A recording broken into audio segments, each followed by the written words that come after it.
On April 9, Oklahoma State University hosted a drag queen story hour for children as young as 2 years old on its campus. The event was part of the university's Pride 2022 celebration. A description for the program stated 2 drag performers would read books to all attendees and that the drag queen story hour was geared toward children between the ages of 2 to 8, but that all ages were welcome to join in on the fun. You heard right. A major university, paid for by the good conservative citizens here in the heartland of America, is openly declaring that it is working to groom our children and that they are starting when they are as young as 2 years old. This nonsense is pervasive across our nation. What happens in Vegas doesn't stay in Vegas. If it's happening in Oklahoma, it is happening in your own backyard. You've been told before of the Chicago Public School District, where they now provide prophylactics to all 5th graders throughout the city's school system because they want to make condoms available to students when they think they need them. You've been told before of the Arizona Department of Education's promotion of books and research papers that claim babies as young as 3 months old already harbor sexual biases that demand the state's intervention. You've been told before of New York City's Justine Enfant, who proudly defends teaching 1st graders in Manhattan how to masturbate while at the same time teaching porn literacy to juniors at New York's Columbia Grammar and Prep. And then there is the National Education Association. You've been told before of this organization's official declaration at its last annual conference, where its members voted to codify the following: we resolve to develop a study to critique cis-heteropatriarchy. In other words, the NEA is telling you straight up that they will be teaching your children that 2-parent families, traditional morality and heterosexual fidelity should be dismantled and replaced by their neo-Marxist sexual nihilism. You've been told before of Bartlesville Public Schools in Bartlesville, Oklahoma, where they now openly promote Toni Morrison's book, The Bluest Eye, which includes a full-page salacious description of a father raping his daughter. You have been repeatedly told of all of this. You've also been told of last summer's production of the San Francisco Gay Men's Choir, where they sang over and over and over again, "We'll convert your children." It happens bit by bit, quietly and subtly, and you will barely notice it. We'll convert your children. Yes, we will. There's really no escaping it. We'll convert your children. We're coming for them. We're coming for your children. We're coming for your children. We'll convert your children. The bottom line is this: your public schools are grooming your children. This is just a fact. They admit it. They are doing it openly and without apology, and they are starting before your children can even recite their ABCs. This is not a QAnon conspiracy, nor is it the moral panic of homophobic conservatives who are just freaking out. This garbage is real. It is simply and clearly a fact. But there's more. Not only are your local schools abusing your sons' and daughters' hearts, minds and souls, but they are also abusing their bodies. America's public schools have become hunting grounds for sexual predators.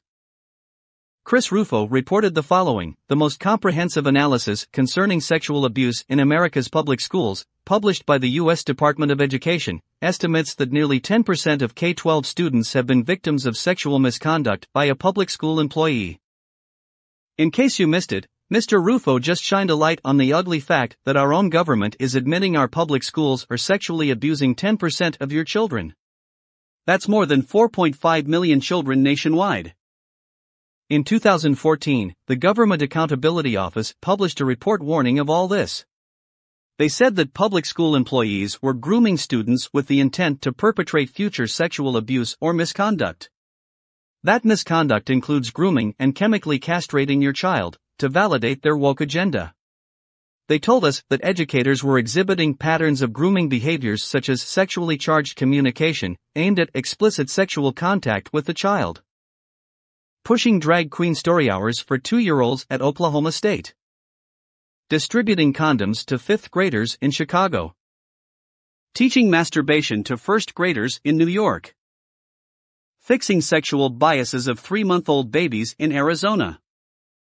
Critiquing cis-heteropatriarchy at the National Education Association. And readings on salacious incest in Bartlesville. Maybe when they tell us, we'll convert your children, We're coming for them. We're coming for your children. We're coming for your children. We should start believing them. There are way too many people arguing way too hard to tell kids what they do with their peepees. To explain critical race theory, it helps to begin with a brief history of Marxism. Originally, the Marxist left built its political program on the theory of class conflict. Karl Marx believed that the primary characteristic of industrial societies was the imbalance of power between capitalists and workers. The solution to that imbalance, according to Marx, was revolution. The workers would eventually gain consciousness of their plight, seize the means of production, overthrow the capitalist class, and usher in a new socialist society.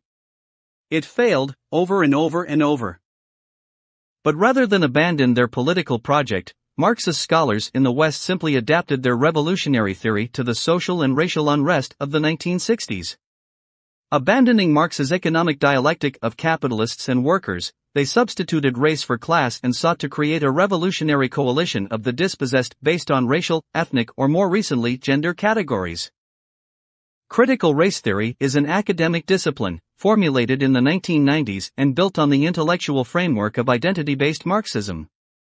Relegated for many years to universities and obscure academic journals, it has increasingly become the default ideology in our public institutions over the past decade.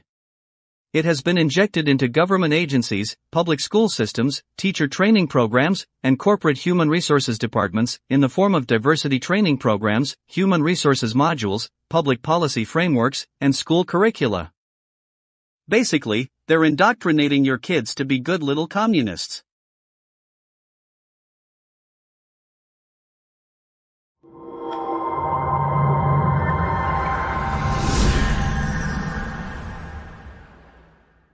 Good evening, Mr. Chairman, members of the board, staff, community. When I first learned of this has been some years now, and started down this road, I was intensely upset that this even exists in our schools. I wanted it gone. I wanted it out. I wanted to do whatever it takes to get rid of it. Now, there's been argument on the other side that some of these books may be useful and blah, blah, blah. Okay, so I'm willing to meet in the middle. Well, maybe let's just take it out of where everybody can grab a hold of it. Move it into an area, still in the same library, media center, whatever, but let's make parents have to give an express consent for their child to get in there and view this material. What's wrong with that? I hear members of this board and some community members say, well, you know, there may be something that these kids can draw off of from these books that may benefit them. So think about this. Don't you think on the very flip side of that coin that some of these kids may draw the bad out of these books? Isn't that possible? That they would take all of this bad and this filth and use it in a way that's going to harm someone else? Do you know that's why they don't allow these books in jails and prisons? You should know that. You should know that. Because they would incite violence. So why on earth are we letting our kids just walk in and grab it? I've also heard this board say, well, we have to take care of the kids that maybe don't have good parents at home. I get that. I understand that. I happen to think I'm a pretty good parent. I'm very involved with my child, all of my children. I have 5. My last one is in high school, a junior at Dakota. I've had 4 other children. Great kids. I take pride in my parenting skills. Not every kid has that. I get that. So instead of allowing them to have access to this where it may damage them, remove it. Put it somewhere else where they cannot get to it. Is that too much to ask? What are we so hung up on this for?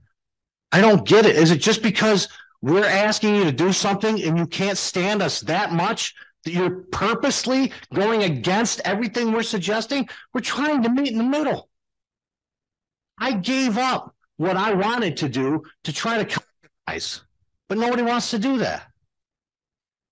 Why? Okay, thank you.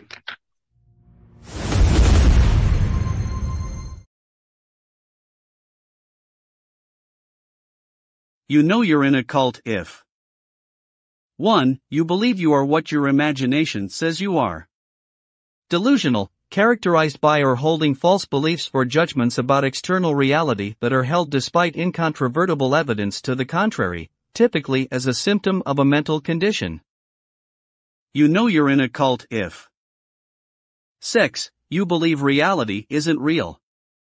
Delusional, characterized by or holding false beliefs or judgments about external reality that are held despite incontrovertible evidence to the contrary, typically as a symptom of a mental condition. You know you're in a cult if 10. Thanks to Jamie Lee Curtis, who didn't know how many Oscars she'd won, them can't count. You know you're in a cult if 11. You will cry in protest to take a real black woman off a syrup bottle and a Quaker off a box of oats named Quaker Oats, only to put a fake white woman on a beer can. All while saying, I can't believe they're so upset over a beer can. Bud Light parent Anheuser-Busch's stock has lost $27 billion over Dylan Mulvaney.